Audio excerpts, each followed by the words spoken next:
What's going on, everybody? Side here, and today I'll be talking about Gundam Breaker 4. I wonder if you can consider this a review, but I'll leave that up to y'all. Honestly, I just want to talk about the game because I really enjoy these custom mech building games ever since playing Cousin Robo way back on DS and GameCube. Please Nintendo revive the franchise. And Gundam Breaker definitely scratches that itch for me. So anyway, I'll just be going over what I think about GB4, as we'll call it going forward. Does pretty well, and what I think the game kind of fell short on. Without further ado, let's get into it. So starting off with the story, it's not a lot to talk about here really. I compare it to a typical Pokemon story, as the story is there, but it isn't really the main draw of the game, or really the entire focus of it. It's mostly there to teach you the mechanics starting out, the different battle modes, and that's pretty much about it. The plot is pretty basic and comes across like it's pulling from the Gundam Build Divers anime, where GB3, Gundam Breaker 3, felt like it was pulling from the Gundam Build Fighters anime. One deals with virtual reality while the other is more in real life situations. So if you're familiar with divers, GB4 pretty much plays out like that. You start out as a new beta tester for GB4, meet a friendly guy named Tao, who kind of shows you the ropes at first, and eventually you meet with a girl named Lin, who's a real go-getter and wants to get stronger. Long story short, as you go through the story, you meet with a few other characters like Lilin, a girl who has the same avatar as Lin, the Wish Nice Lashina, or the Ladies Man Mashima. And eventually you make a clan take on missions together through GB4, yada yada. You start becoming better as you progress through the game, and eventually have to deal with Chaos and his clan, the Freedom Fleet, which consists of streamers called the Four Kings, who plan to destroy GB4. They're all pretty much forgettable characters as they don't have much going for them. Like, one's a barely talking simp named Gustav, who likes Dora, a popular streaming chick, and protects her, while the other side we have Carapaccio, a two-faced chick who's friendly one second and evil the next, alongside Kurakante, who pretty much is filled with nothing but pride and arrogance. Before dealing with the Freedom Fleet shenanigans, you have to go through everyone's little arcs, which all fall under the same basic pattern. For example, Tao here is that character who gets bullied in school, but eventually makes friends through his hobby, only for the bully to show up, in this case in GB4, and bully him there. So you fight them, and now Tao is no longer afraid of the bullies. All this in one story mission. There wasn't anything leading up to this, it kinda just happens. At least with Sheena little arc, it lasted a bit longer. Basically, she has a bit of worry that she won't be able to play GB4 any longer, and that she always sits on the sidelines with a predestined future because of her family. Then you do her little story mission, and bam, she works up the courage, tells her family that she's gonna play GB4, and that's it. Same thing with Mashima, but I'll spare the details as it plays out just the same as the other two. He has a problem, do one story mission, problem solved, and that's it. Honestly, while the other three clan members don't really develop past their initial characters, Lin and Lilin gives a little bit bigger focus on story, which was pretty nice to see. Honestly, I wish the game just went the Tri-Fighters route of storytelling instead of divers, where you just meet other builders, enter a tournament, fight different rivals, and aim for the championship. It really didn't need this save the game plotline that it throws at you towards the end, but that's just what I think. Overall, I'd say the story is passable at best. It's not like it's the worst story ever or anything, but it isn't like people are going to be raving about it either. Like I said, it's like most Pokemon games. The story is there to be there, and you don't really lose anything if you skip it. The customization, on the other hand, is the real main draw here. Now we're getting to the main dish of the game, the customization. For me, I think this definitely tops GB3 customization, and GB3 is pretty good. But there's a lot more to play around with in GB4. So unlike its predecessor, GB4 allows you to customize both the right arm and left arm, as well as dual wield different weapons in each hand. This is pretty cool because before the arms and weapons were always a pair. Like you couldn't equip the Exeus right arm and the Barber to the left arm. It was either both Exeus arm or none at all. Also, you can resize each part as you like. So you can have a crazy big-headed Gundam or an SD Gundam with huge feet. Another great thing is now each part, regardless if it's a master grade, those really big parts, or high grades, the regular size parts, all have the same stats. So like the Gundam Wings Head HG will have the same basic stat as the Wing Head MG, which is pretty great because since in GB3 you pretty much had to transition into making an MG based Gunpla because those parts will have higher base stats. I think the developers assume that if the pieces are bigger, naturally they'll be stronger. Here in GB4, none of that is here, and the only difference is the actual size of the parts themselves, which can be freely changed. Honestly, it's all up to your imagination and how well you can put 1,000 different pieces together. Another great thing is that because you can dual wield any single-handed weapon in either hand, I finally was able to dual wield XCS swords in both hands. That was pretty sick, and it's been my main weapon for the whole game once I put it on. Moving on to builded parts, there's definitely a lot more than GB3, as well as going from 7 slots to 8. Shout out to Barry Guy Teleport. That thing is doing numbers on Twitter and Reddit, and if you know, you know. In regards to equipping ES skills, burst actions, and awakening types, it's pretty straightforward. Just equip the part you want and bam, you get the skill. You can master an ES skill once it reaches 5 gold stars through synthesis, and can freely, well, mostly freely use the skill without that specific part equipped.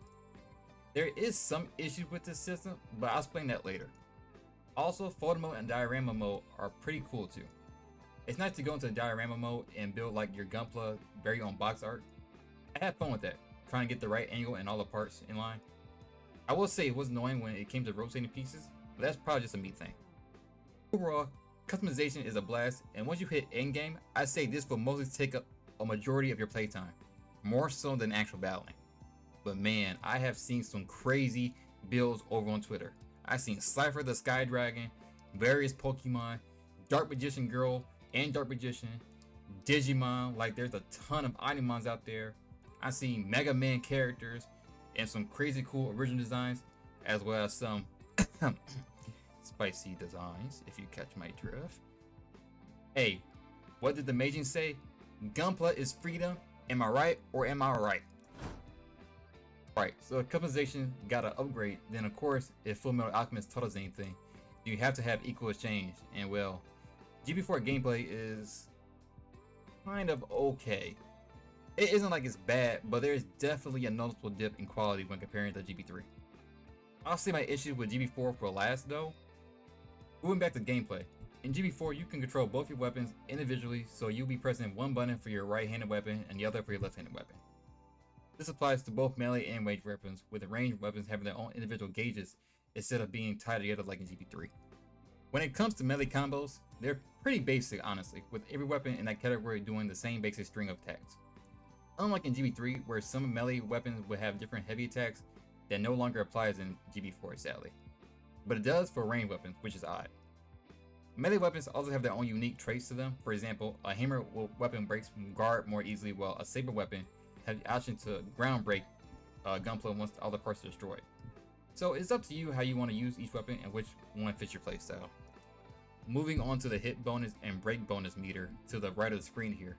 This will gradually fill up as you continue attacking it, and every time it levels up, you'll get a bonus, like extra damage on melee attacks or more parts falling off of mobile suits. You don't really have to worry about managing it as much, since you can always level up the meter if it falls just by attacking, which you'll always be doing anyway. In regards to how EX and option part skills are managed, each one is mapped to a button to make it easier to press, which is pretty nice, especially for the option part skills, because in GB3 you had to manually go into that little menu, select which part you'll use, and have to do it again when you want to use a different part.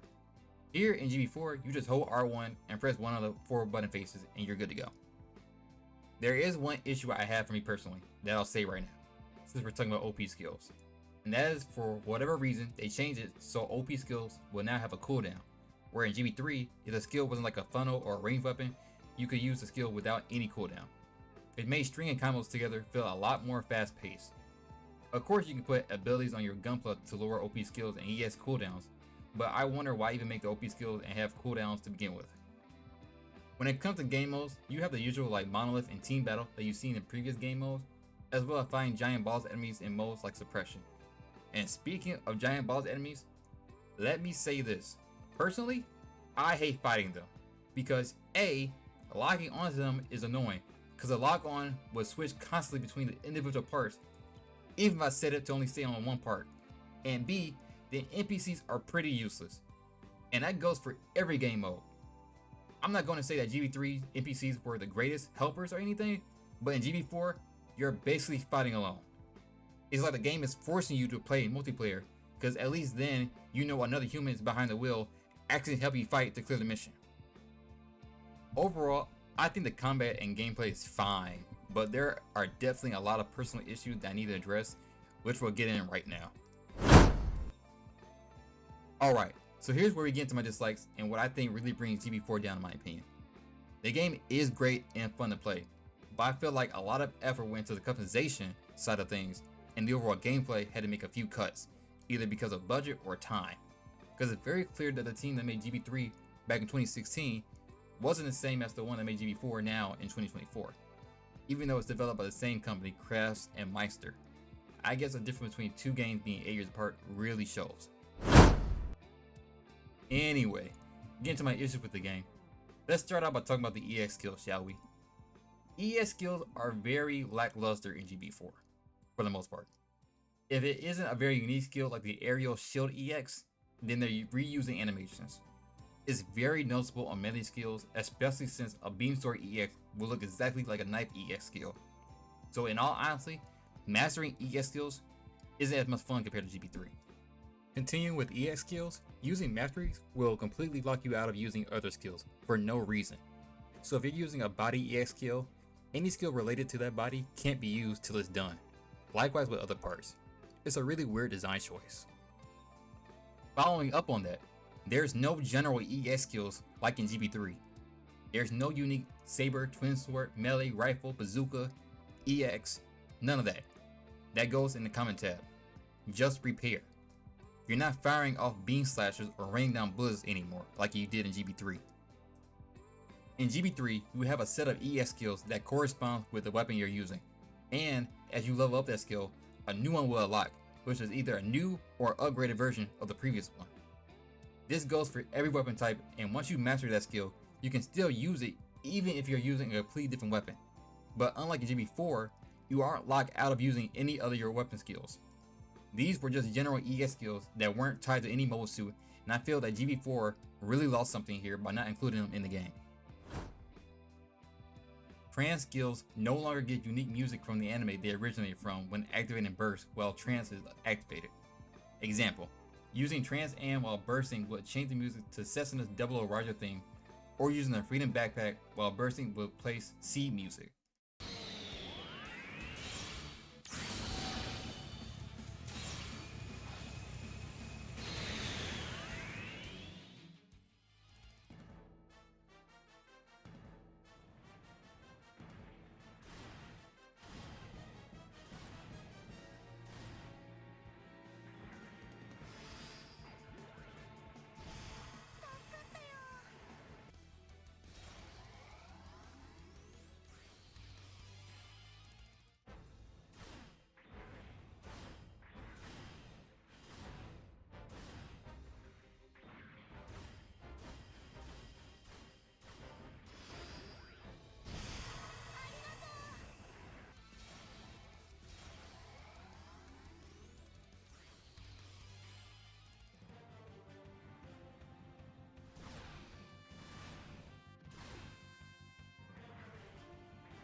It wasn't like a crazy feature, but it definitely was a nice touch to hear iconic music from the specific series playing as you're using the corresponding skills. Now in GB4, you have just generic music in bursts, regardless if you're in a trance or not.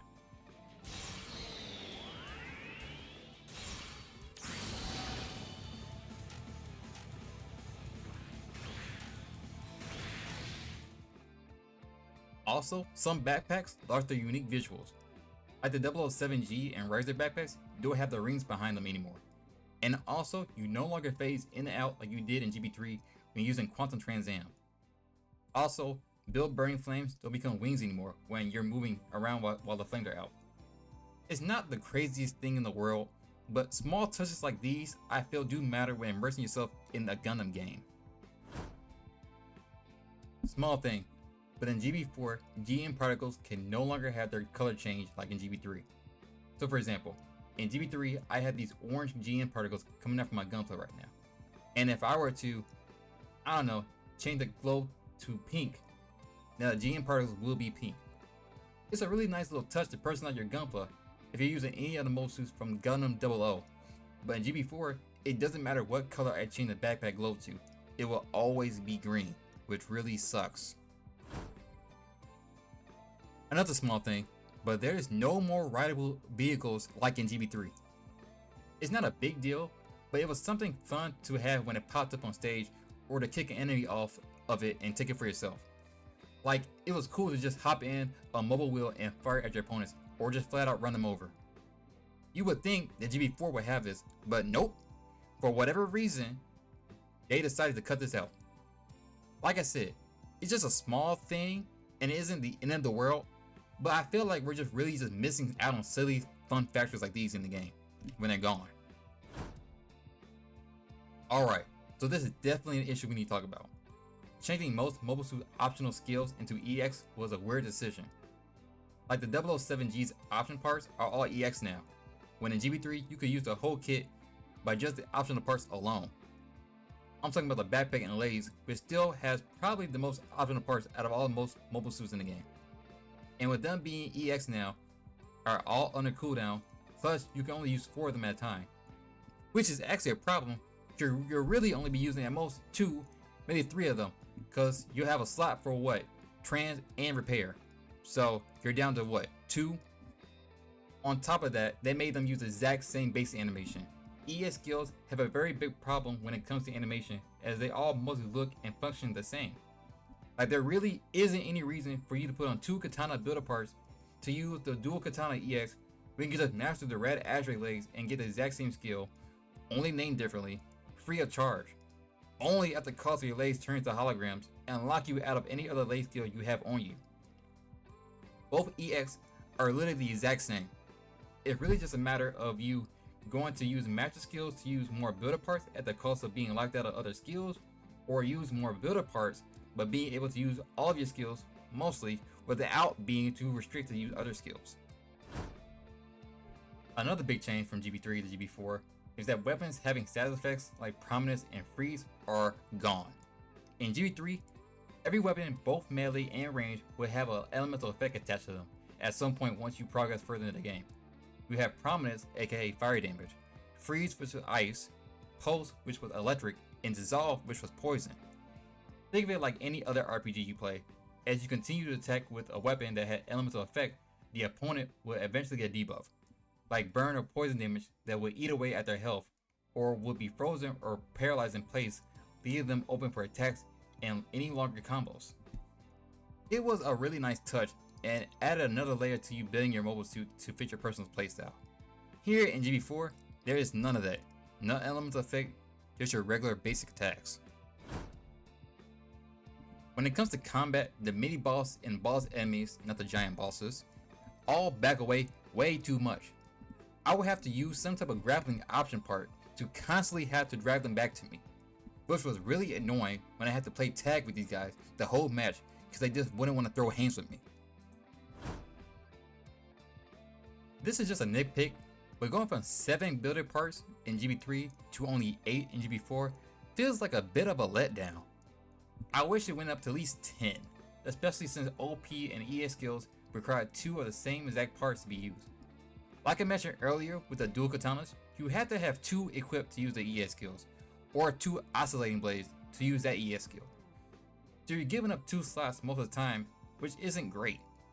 There's a very clear line between customizing for show and customizing for gameplay, because putting on 2 katanas looks really cool and awesome, but you're better off just using the Ashtray Legs mastery skill if you just want to use the Yes skill instead. Some skills don't track very well and enemies will completely fall out of combos. I don't know if this is due to having high reaction speed or not, but I know that when I use the dual katana EX or greatsword EX, most of the attacks won't land occasionally, not just completely go through the opponent. I didn't feel like this was such a big deal in GB3, but for whatever reason I feel like in GB4, animation might be hindered by your own reaction speed. The higher your reaction speed, the faster your mobile suit attacks, but I think the animation of some attacks could be affected by it.